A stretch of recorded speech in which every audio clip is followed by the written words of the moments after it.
A paz do Senhor, meus irmãos, graças a Deus por essa tarde gloriosa, né? Essa manhã gloriosa que Deus ele tem nos permitido de estarmos de pé na sua presença. Depois de uma noite tranquila, depois que cada um de nós dormimos, acordamos bem, é motivo de nós agradecermos ao Senhor. Depois que eu orei pela manhã, assim que levantei, antes de levantar da cama, eu me ajoelhei e orei e fui meditar um pouco na palavra do Senhor.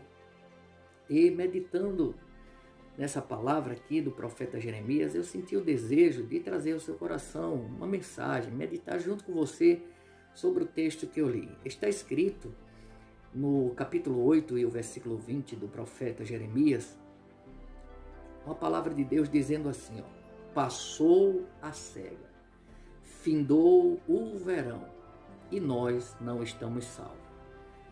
Vamos aqui que essa palavra que o Deus inspira o profeta Jeremias, é uma palavra um tanto quanto forte, porque ele fala tanto para a sua geração, como na nossa geração hoje, ou até quando existir pessoas na terra e alguém tiver a Bíblia, vai ler essa palavra e com certeza essa palavra vai se enquadrar no dia a dia de cada ser humano vivente na terra.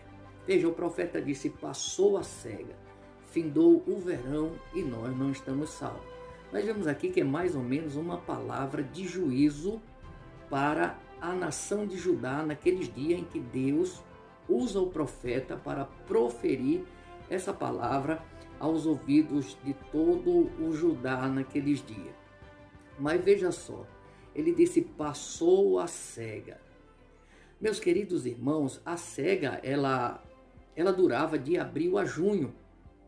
A cega durava de abril a junho, né?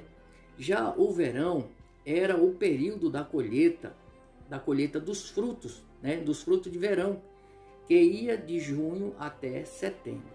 Veja só. Se a cega falhava, o povo ainda podia esperar pela estação dos frutos, ou a geração dos frutos.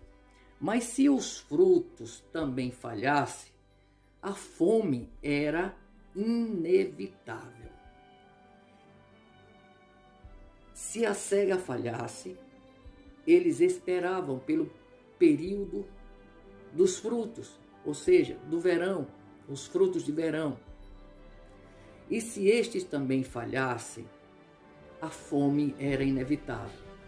Não tinha para onde correr. O povo ia sofrer barbaramente com a fome naqueles dias. Só que o profeta ele usa essa simbologia para dizer ao povo de Judá que já era, não existiria mais nem um tipo de solução para resolver os seus problemas. Mas que problemas eram esses? Você podia até me perguntar e eu lhe respondo. Veja, nos dias do profeta Jeremias, a nação de Judá estava vivendo um descaso espiritual. Eles haviam caído nos seus pecados e delitos, haviam esquecido de Deus. Eles haviam tirado Deus de dentro dos seus corações, de todos os lugares onde Deus poderia estar e onde Deus habitava, quando o povo se voltava para ele. Nesses dias, o povo de Judá, não somente a população, mas também os seus governantes, os reis, os príncipes, os profetas, os sacerdotes, todos haviam se corrompido. Todos haviam abandonado a lei do Senhor. E Deus havia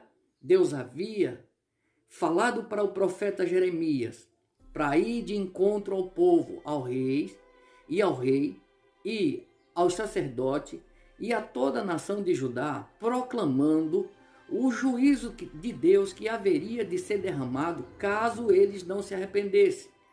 A Bíblia Sagrada diz que o profeta Jeremias, ele sai da sua casa e ele vai até a porta do templo. E lá na porta do templo, Jeremias conclama ou ele proclama uma mensagem de arrependimento e de juízo para o povo. Só que nem o rei, nem os príncipes, nem os sacerdotes e nem os profetas daquela época aceitaram a palavra de Jeremias. Aceitaram a mensagem que Jeremias levou a mando do nosso Deus. E aí o que fizeram? Eles começaram a maltratar o profeta. A Bíblia diz, está escrito aqui no livro do profeta Jeremias, você pode ler, que Jeremias ele foi surrado. Teve um dos profetas, falsos profetas daquela época, que comia na mesa do rei Zedequias, que era o rei naquele tempo, nos dias de Jeremias, ele era o rei de Judá, e aquele profeta que profetizava apenas o que o rei gostaria de ouvir, nós vemos claramente, a Bíblia relata que ele bateu no rosto de Jeremias, ele deu um soco no rosto de Jeremias. Não somente isso, mas o rei mandou jogar Jeremias lá dentro de um calabouço, mandou jogar Jeremias dentro de um lamaçal, onde com certeza ele iria morrer. Mas se não fosse a promessa de Deus na vida de Jeremias, Jeremias havia morrido, mas Deus fez uma promessa a Jeremias dizendo a ele, ainda que eles tentem contra você, eles jamais prevalecerão contra você, porque eu sou contigo para te livrar. E no momento que Jeremias ia morrer, atolado naquele lamaçal, Deus usa um etíope chamado Ebed-Meleque, que intercede por Jeremias ao rei, e o rei manda que ele tire Jeremias de lá. Ele tira Jeremias de lá, mas Jeremias ainda continua pregando a palavra de Deus. Eu quero abrir um parêntese aqui e dizer a você uma coisa.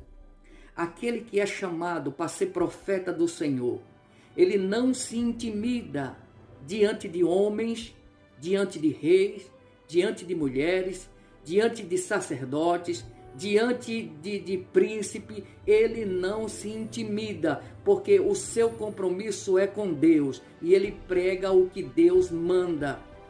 Se existe profeta na terra hoje, eu creio que muitos estão calados, porque não têm pregado a palavra de Deus como ela tem que ser pregada. Muitos têm se calado com medo da repressão, muitos têm se calado com medo de perder um púlpito de uma igreja, um microfone para pregar. Ei, mas eu quero dizer a você uma coisa, se Deus disse que é com você por onde você andar, então não tenha medo, pregue a palavra de Deus como ela é pregada. Existem muitos pregadores hoje, em todos os lugares existem pregadores e isso é bom. Mas pregadores que só pregam bênção, Deus vai te dar casa, Deus vai te dar carro, Deus vai te dar mansões, Deus vai fazer e acontecer, revela até aquilo que o camarada não tem. Isso não é ser profeta do Senhor. Do profeta de Deus, ele está preocupado com a salvação do povo e não com a prosperidade mórbida, uma prosperidade mentirosa que não existe, porque a verdadeira prosperidade só existe na vida do homem e da mulher que teme ao Senhor e que guarda todos os seus mandamentos e cumpre aquilo que o Senhor Deus tem mandado. A prosperidade, ela vem através da obediência à palavra de Deus. E se você tiver alguma dúvida, leia Deuteronômio capítulo 28. Deuteronômio capítulo 28. Se tão somente ouvires a voz do Senhor teu Deus e guardares toda a lei do Senhor, então você será feliz no campo e será feliz em casa. Em todos os lugares você será bem-aventurado. O profeta do Senhor, a sua preocupação é levar uma mensagem de salvação para o povo, porque a preocupação de Deus é salvar, é perdoar, é transformar o homem, transformar o seu caráter, transformar os seus pensamentos, transformar o seu coração e fazer dele um novo homem ou um novo vaso para a glorificação do nome do Senhor. Quando tiraram Jeremias de dentro daquele lamaçal, ele continuou a pregar a palavra do Senhor. Ele continuou a dizer que se vocês não se arrependerem, o juízo de Deus virá sobre vocês e ninguém vai escapar. O juízo é inevitável, mas ninguém havia se arrependido. Então o profeta usa esse lamento, quando ele disse: passou a cega, findou o verão, e nós não estamos salvos. Ele tinha toda a certeza que o juízo de Deus viria, porque o próprio Deus falou isso. O próprio Deus falou isso por causa do pecado do homem, por causa da maldade dos filhos de Judá naqueles dias. O próprio Deus designou o juízo. Mas por que, irmão Moisés? Porque Deus é pai. Qual é o pai que não corrige o seu filho? O pai que não corrige o seu filho, ele é um pai totalmente desnaturado e um pai que não se preocupa com o bem-estar e com a felicidade do seu filho. O pai que não disciplina o seu filho. O pai que não disciplina o seu filho, ele está totalmente fora do conceito de Deus. Porque o pai que ama, ele corrige o seu filho no momento do erro. Quando este erra, o pai corrige. E a Bíblia diz que Deus é pai. E ele corrige e açoita aqueles a quem ele ama. O pai não corrige como uma polícia. O pai não corrige como o mundo corrige. O pai corrige com amor, com sinceridade.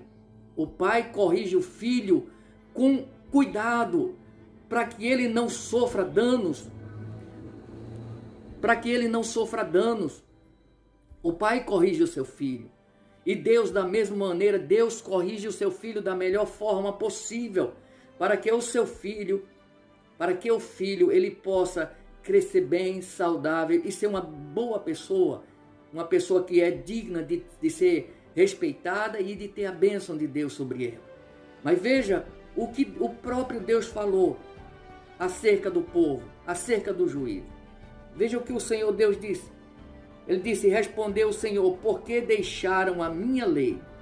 Porque deixaram a minha lei, que pus perante eles, e não deram ouvidos ao que eu disse, nem andaram nela.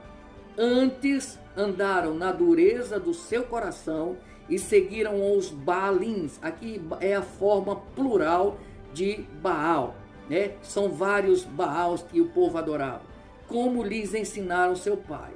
Aí no versículo 15 ele diz: portanto, assim diz o Senhor dos Exércitos, Deus de Israel: eis que alimentarei este povo com absinto e lhe darei a beber água venenosa. Em outras palavras, o juízo estava decretado.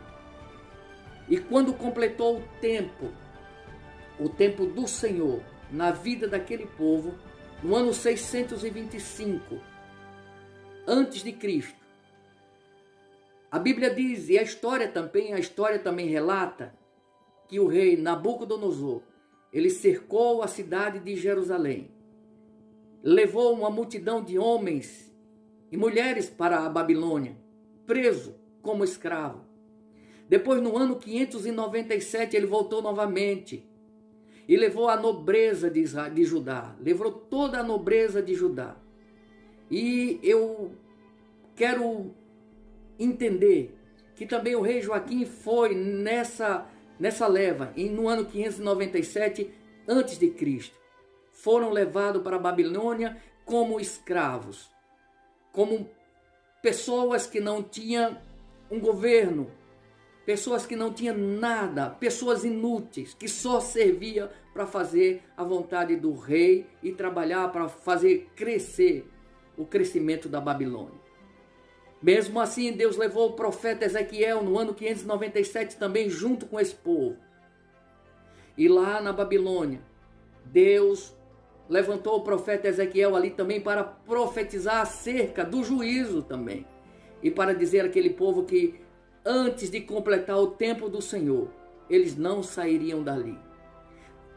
Em Judá tinha Jeremias, na Babilônia tinha o profeta Ezequiel. Mas mesmo assim as pessoas não se arrependeram. Mesmo assim, com tudo isso, os seus corações estavam petrificados. Os seus corações estavam endurecidos. E eles esqueceram, parece que esqueceram do juízo que haviam presenciado em ver os seus irmãos sendo levados como escravo para a Babilônia. Mas no ano 586, a Bíblia Sagrada diz que Nabucodonosor entra em Jerusalém, acabou com tudo, destruiu o templo, queimou as suas portas, queimou os muros de Jerusalém, destruiu por completo. A arca da aliança do Senhor foi destruída. Ninguém sabe onde a arca está até hoje, mas eu tenho certeza que naquele dia a arca que estava ali, que estava lá no Santo dos Santos, dentro do templo, também ela foi destruída. Nabucodonosor naqueles dias levou uma multidão de pessoas, matou uma multidão de gente. Pessoas morriam ali à espada, ao fio da espada de Nabucodonosor e todo o seu exército. E Jerusalém ficou toda desabitada. O povo foi levado para a Babilônia. E há um momento que o profeta Isaías, ele relata esse contexto. Se não me falha a memória, no capítulo 49 de Isaías, no capítulo 49 do profeta Isaías, se não me falha a memória, no versículo 15. Deixa eu ver aqui, no capítulo 15. No versículo 15. O povo, no versículo 14, 49, versículo 14, do livro do profeta Isaías, o povo faz uma lamentação. O povo lá na Babilônia, preso debaixo do jugo pesado de Nabucodonosor, debaixo de humilhações e sofrimentos incomparáveis, eles começam a dizer: o Senhor nos abandonou, Deus se esqueceu de nós. Era como se ele estivesse dizendo: Deus nos abandonou, querendo colocar a culpa em Deus, querendo colocar toda a responsabilidade do seu sofrimento em Deus. Mas nós vemos que não é isso, que não foi Deus que colocou o povo debaixo do sofrimento, foi o povo que foi, o próprio povo. Eles abraçaram o sofrimento quando desobedeceram às ordens sacrossantas do Deus Todo-Poderoso que criou os céus e a terra. Eles começaram a dizer: Deus se esqueceu de nós. É da mesma maneira hoje. O inferno foi criado para o diabo e seus anjos. Mas as pessoas hoje, nos nossos dias, elas estão andando para o inferno. E quando algumas caírem no inferno, aquelas que já estão lá e as outras que ainda vão com suas próprias pernas, quem sabe vai querer culpar Deus por causa do sofrimento lá no inferno. Mas Deus não é culpado, ele advertiu. Ele mandou profetas e profetas dizer ao povo: se arrependam, se arrependam. Vocês não podem entrar por esse caminho, porque esse caminho vai levar vocês a um sofrimento eterno. E as pessoas não atenderam. Aí aqui eles começaram a dizer: Deus se esqueceu de nós, o Senhor nos abandonou. Aí o próprio Deus, cheio de amor e misericórdia, ele disse: porventura pode uma mãe esquecer-se de um filho que cria o filho do seu ventre? Se todavia essa se esquecer dele, eu jamais me esquecerei de ti. Glória ao nome de Jesus para todo sempre. Louvado seja o nome de Deus para sempre e eternamente. Entenda o grande amor de Deus nessas palavras aqui. Entenda o grande amor de Deus nessas palavras aqui. O povo havia denegrido a imagem do Senhor com prática de pecados indecentes e imorais. Pecados, senhoras e senhores, que causava dor ao coração do Deus Todo-Poderoso que criou os céus e a terra. Pecados que deixava Deus totalmente entristecido. A tristeza era tanta que Deus não suportou a dor da tristeza e teve que disciplinar o povo. Mas mesmo assim, Deus nunca esqueceu daquele povo. Deus nunca esqueceu daquele povo. Ele disse: não, se uma mulher, ainda que uma mulher esqueça o filho do seu ventre, o filho que ela amamenta, eu jamais me esquecerei de você. Aí nós vemos aqui o grande amor de um Deus santo, justo e apaixonado pelo ser humano, por pessoas, até pessoas que lhe maltratam, pessoas que ferem a sua sensibilidade, pessoas que ferem a sua santidade. Mas mesmo assim o seu amor está sobre essas pessoas e ele jamais se esquece, independentemente do erro, independentemente da falha, dos pecados que essas pessoas estão praticando. Mas não deixando de puni-las, não deixando de castigá-la, não deixando, meus queridos irmãos, de discipliná-las, castigá-la. Castigo, a gente pensa que falar em castigo, a gente vê em sofrimento, nós vemos sofrimento. Sempre quando ouvimos falar de castigo, nós lembramos de sofrimento. Mas a palavra castigo no latim é castus. A palavra castigo no latim é castus, ou seja, é purificar, é tornar puro.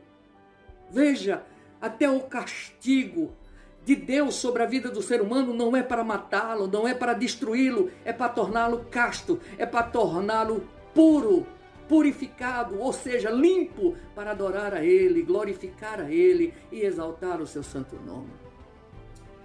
Eu vou terminar por aqui dizendo uma coisa para vocês. O povo estava debaixo do jugo pesado, por causa dos seus pecados, por causa dos seus delitos, dos lapsos cometidos contra um Deus santo, puro e verdadeiro.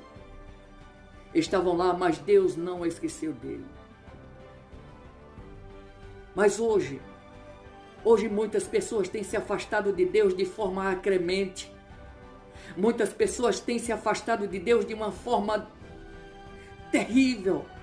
Parece que Deus tornou-se o pior inimigo das pessoas hoje, e as pessoas não olham para Deus, não procuram se aproximar de Deus. Hoje eles se apegam àquilo que é muito fácil para si. As pessoas se apegam à tecnologia, à sua inteligência, se apega ao seu QI elevado. Muitas pessoas se apegam àquilo que é palpável, aquilo que ela tem na mão.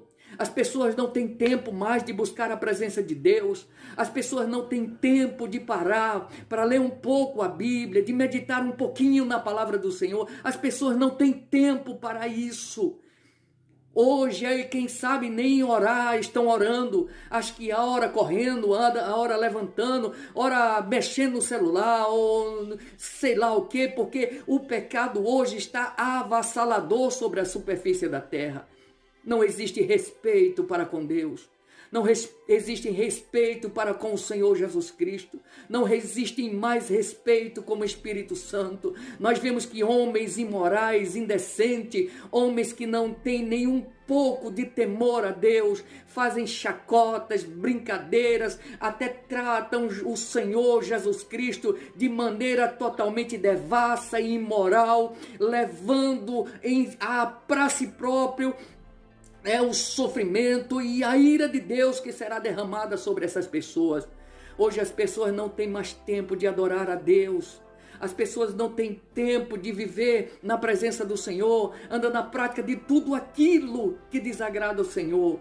Mas vai chegar um dia, senhoras e senhores, que muitas pessoas vai lamentar como o profeta Jeremias lamentou. Vai gritar e dizer: passou a cega, findou o verão e nós não estamos salvos. Ou seja, eles vão dizer: nós não nos apegamos à oportunidade de estarmos agarrados nos pés do Senhor. Nós não fomos tão prudentes, nós não fomos inteligentes para viver nos pés do Senhor, e agora não existe mais jeito. Agora não tem mais possibilidade de nós encontrarmos a solução para a nossa vida. Agora é tarde demais. Muitos vão dizer isso no dia em que Deus estender a sua mão para os discipliná-lo, para os repreendê-lo, porque Deus não é o homem. Às vezes nós queremos que as coisas aconteçam simultaneamente. Nós queremos que as coisas aconteçam de uma hora para outra, num abrir e piscar de olhos. Mas Deus não trabalha dessa maneira. Deus vai dar tempo, dando tempo ao homem para o homem se arrepender. para o homem esquecer dos erros que está cometendo e lembrar que existe um Deus santo, puro e verdadeiro, o qual todos os seres humanos da terra um dia prestarão contas diante dele. Um dia todos prestarão conta diante do Senhor e todos serão julgados segundo as suas obras. E isso, existe um tempo para o arrependimento. E que tempo é esse, irmão Moisés? O tempo é hoje. O tempo é agora. Não pode deixar para amanhã. Paulo, escrevendo aos Coríntios, Paulo disse: ouvi-te em tempo aceitável, te socorri no dia da salvação. Eis aqui agora o tempo aceitável, eis aqui agora o dia da salvação. O dia da salvação não pode ser daqui a 10 ou 15 minutos, não pode ser amanhã, não pode ser depois da manhã, tem que ser agora. Tem que ser hoje e agora, enquanto nós estamos com o nosso fôlego de vida no auge. Enquanto nós estamos vivos. Amanhã não pertence a Deus, porque o amanhã não pertence a nós, só pertence a Deus. A nossa vida é comparada a um vapor. A nossa vida é comparada à sombra. A nossa vida é comparada ao sopro. Se você for inteligente, você vai entender isso.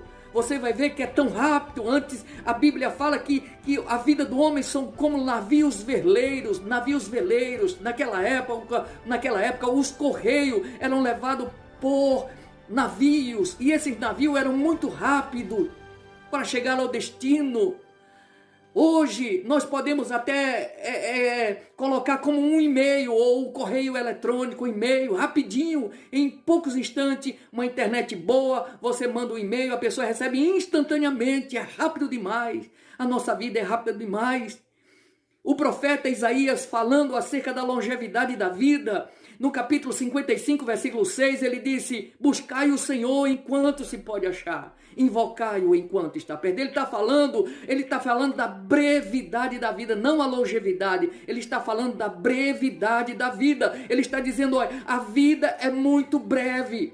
A vida é muito breve. Você não pode perder tempo com pecados, você não pode perder tempo com bebidas alcoólicas, com a prostituição, você não pode perder tempo com adultério, você não pode perder tempo com falatórios capciosos, você não pode perder tempo com a imoralidade, você não pode perder tempo com a falsidade, você não pode perder tempo com a hipocrisia, porque isso tudo vai levar para o inferno, vai levar o indivíduo para o inferno, porque a vida é breve.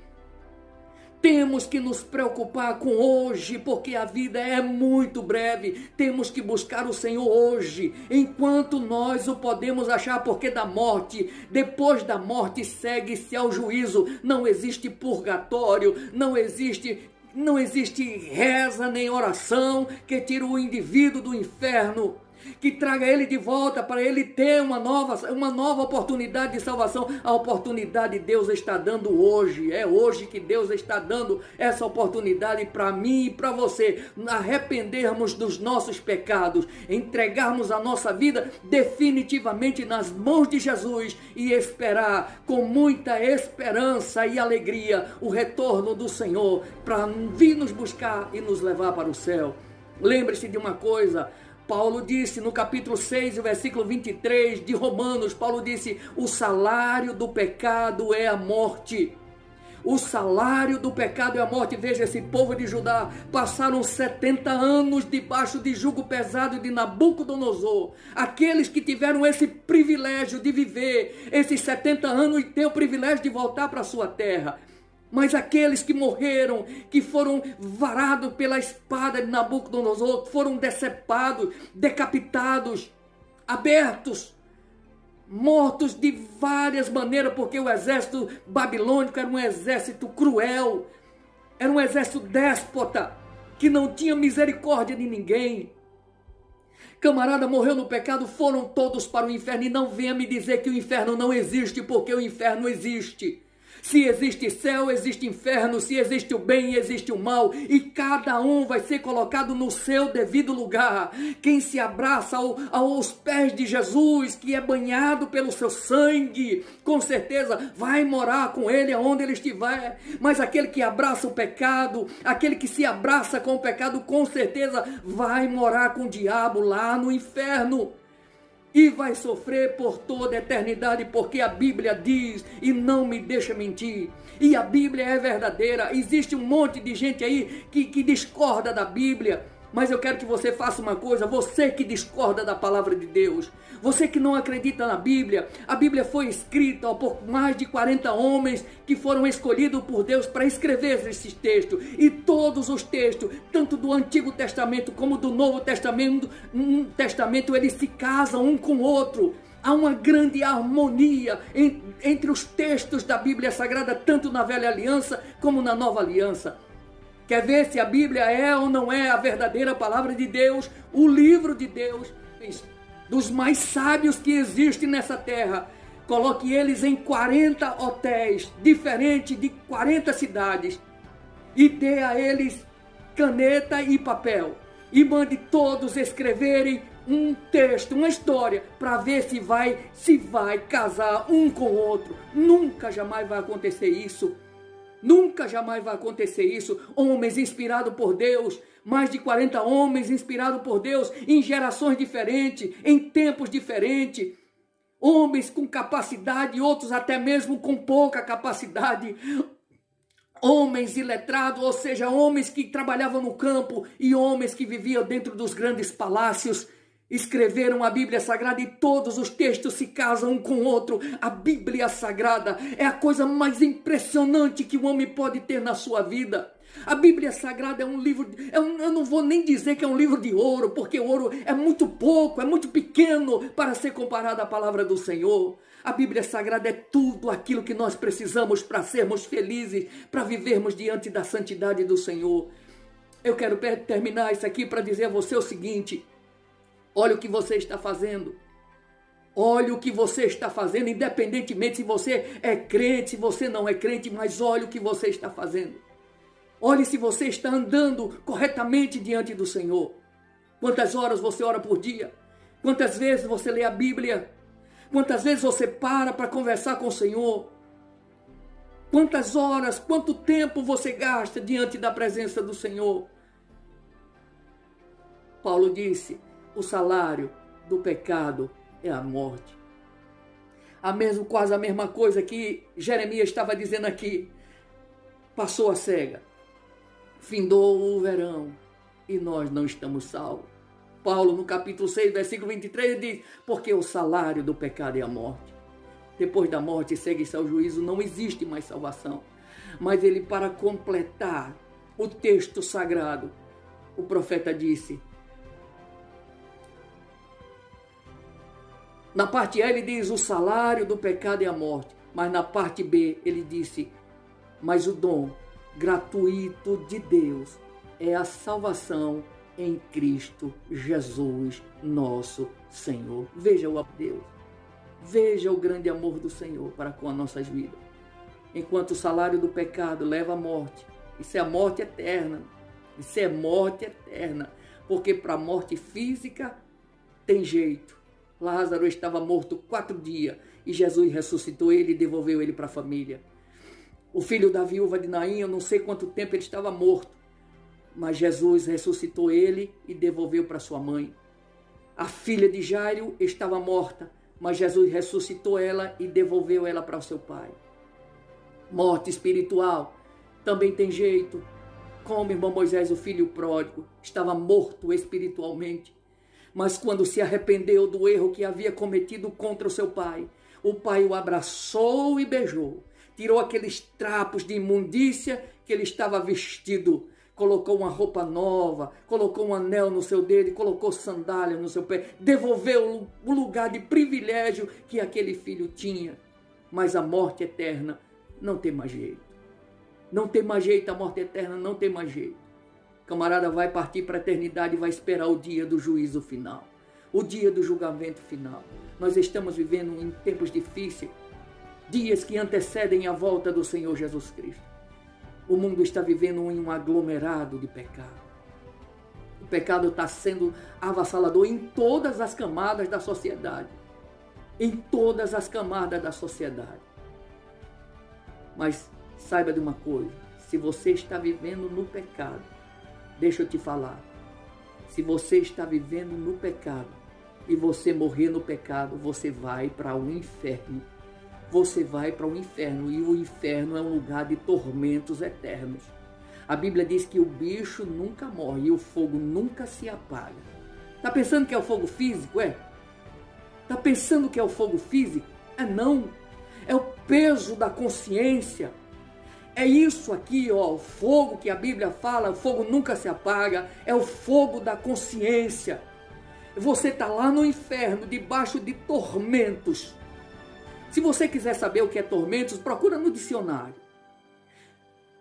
Vai estar debaixo de tormentos e você vai entender que você poderia estar no céu gozando com Jesus e com aqueles que foram fiéis ao Senhor.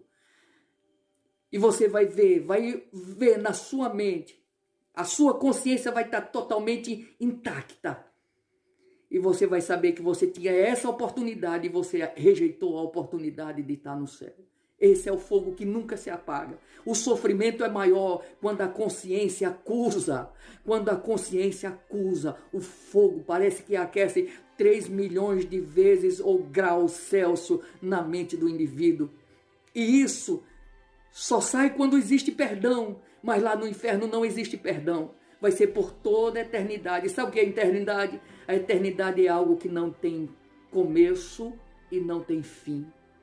A Bíblia diz que o único pai da eternidade é Jesus.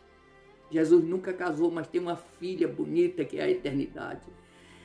Isaías disse, porque o governo está sobre os seus ombros, e ele será chamado maravilhoso, Pai da eternidade e Príncipe da paz. Pai da eternidade e Príncipe da paz.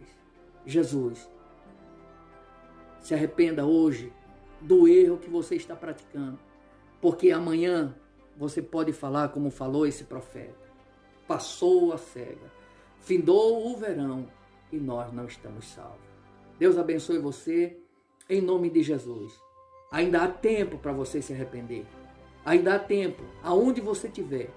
Se você quer entregar sua vida para Jesus hoje, entregue, confesse os seus pecados, dizendo assim comigo: Pai, em nome de Jesus, eu ouvi a tua palavra e acreditei nela. Quero te pedir que perdoe os meus pecados. Me lava na fonte do sangue de Jesus que foi aberta lá na cruz do Calvário. Escreve o meu nome no livro da vida. E a partir de hoje, que o Senhor seja o meu guia, que o Senhor seja o meu pastor, o meu médico, o meu Senhor. E que eu possa trilhar pela excelência dos caminhos que o Senhor preparou para mim aqui na terra, para que eu possa chegar no céu no dia que o Senhor me chamar. Ore assim, e o Senhor Jesus vai te dar a salvação. A salvação é instantânea, porque quando há um arrependimento, há a salvação. Que Deus te abençoe, em nome do Senhor Jesus. Pai, essas pessoas que, quem sabe, estão aceitando o Senhor nessa hora, eu peço que o Senhor perdoe todos os seus pecados, que o Senhor lave elas no sangue que Jesus derramou lá na cruz do Calvário. Escreva os seus nomes no livro da vida e que a partir de hoje elas possam estar diante da tua presença, com a esperança viva na sua alma de que um dia adentrará as mansões celestiais com toda a noiva do Cordeiro. Estaremos juntos para te adorar e glorificar o teu nome por toda a eternidade. Muito obrigado, meu Pai, por tudo, hoje e para todo sempre. Amém. Hoje tem culto na Assembleia de Deus, tá? Ali na rua Quinzinho da Cunha, número 913. Vá lá, ouvir a palavra de Deus, entregar sua vida para Jesus e com certeza viver feliz para sempre. A paz do Senhor.